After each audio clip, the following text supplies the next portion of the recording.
Sometimes the roads we remember aren't the hardest ones. They're the ones that make you stop and wonder how they were ever built in the first place. On our journey today, we're exploring the Moki Dugway, a winding gravel road carved directly into the cliffs of Cedar Mesa. From below, it looks almost impossible. A series of switchbacks etched into the 1,000-foot sandstone wall. And today, it's one of Utah's most famous and iconic scenic drives. But it wasn't built for tourists.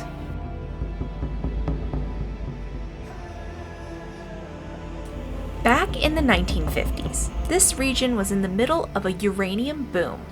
Prospectors flooded southeastern Utah searching for the mineral that helped fuel America's growing nuclear age. Mining companies needed a way to move ore from remote mines on Cedar Mesa down to processing facilities near Mexican Hat. And for them, the solution was simple. Why don't we just cut a road through the cliffside?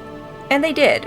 And the result was the Moki Dugway. And nearly 70 years later, it still feels a little unbelievable. And as you climb, the desert floor starts falling away behind you. Every turn reveals a bigger view than the last.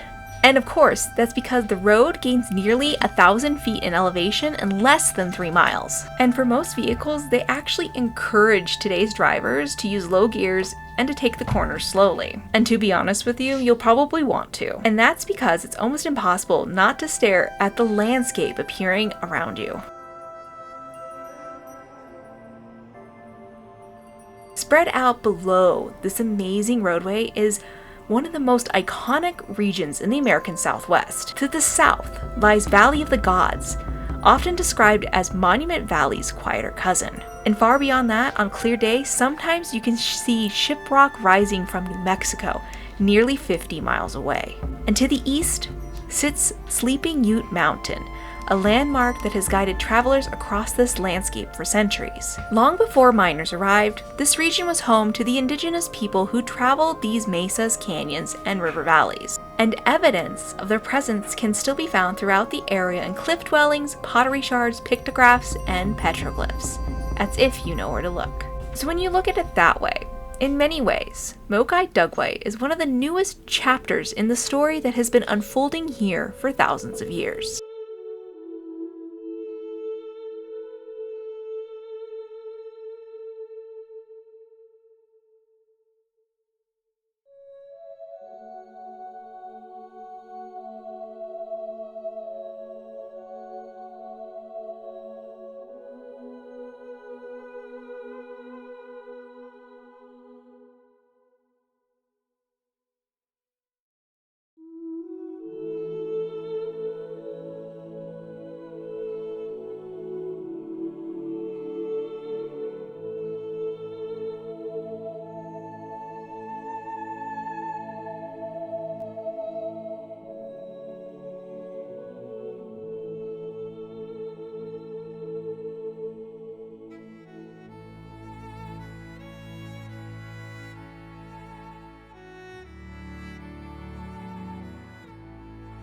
As you climb higher, the scale of Cedar Mesa becomes easier to appreciate. This mesa stretches for hundreds of square miles and contains countless of hidden canyons, archaeological sites, and of course, remote backcountry roads. We've been exploring this area and areas around it for years, and some of the most significant ancestral Puebloan sites in North America are actually hidden within this landscape. And while thousands of visitors drive the Moki Dugway every year, relatively few continue beyond the summit.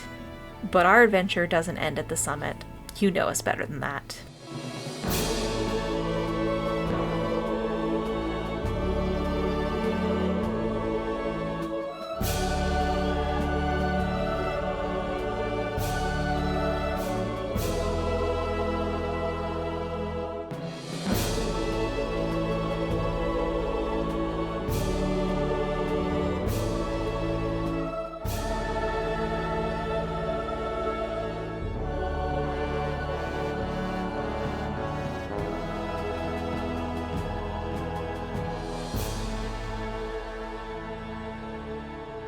We have just completed the Moki Dugway, and you've obviously seen that. That's pretty cool. It's been on our list for a while to do, and so now we're going to take you out to Muley Point, which is supposed to have some really great views of the San Juan River Canyon. So, and there's also some petroglyphs that I have found, according to a few online sources, that are right off the point that we're going to try to look for. So we're going to take you on that, and hopefully you find it interesting. I think that this area is really pretty, and I'm enjoying it so far.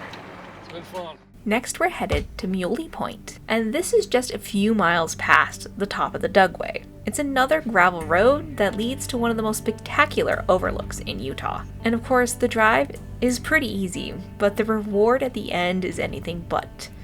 This point sits high above the San Juan River Canyon. Far below, the river twists through the sandstone in massive bends that took millions of years to carve. This canyon is so deep and expansive, it almost feels impossible to judge the distance. The features of this canyon look so close enough to touch, but are actually miles upon miles away. Standing here, it's easy to understand why this place has become a favorite among photographers, overlanders, and adventurers just looking to escape a little bit of the crowds that you find at some of the other famous viewpoints nearby. There are no amenities, no visitor center, entrance gate, shuttle buses, just wind, sandstone, and some of the biggest views in the area.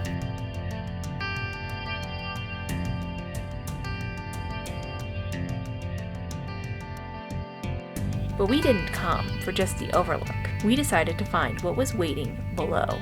If you know where to look, hidden beneath the rim, you can find petroglyphs that were left behind by the people who traveled this landscape centuries ago. Nobody knows what these symbols mean, but they probably tell some pretty cool stories, or maybe mark really important places. Some of them have spiritual significance, but all of that has been lost to time. What we do know is that these carvings have survived generations of weather, change, and history. Long before the uranium mines that helped build the Moki Dugway, long before the highways, and long before anything was carved into the cliffs by modern man, the indigenous people were here, and somehow they left their mark and are still here today. Places like this remind us that the Southwest isn't just beautiful. It's layered with so much history just waiting to be found. Every canyon, every cliff, and every mesa holds another chapter of the story. And sometimes all it takes to find it is a road that shouldn't exist.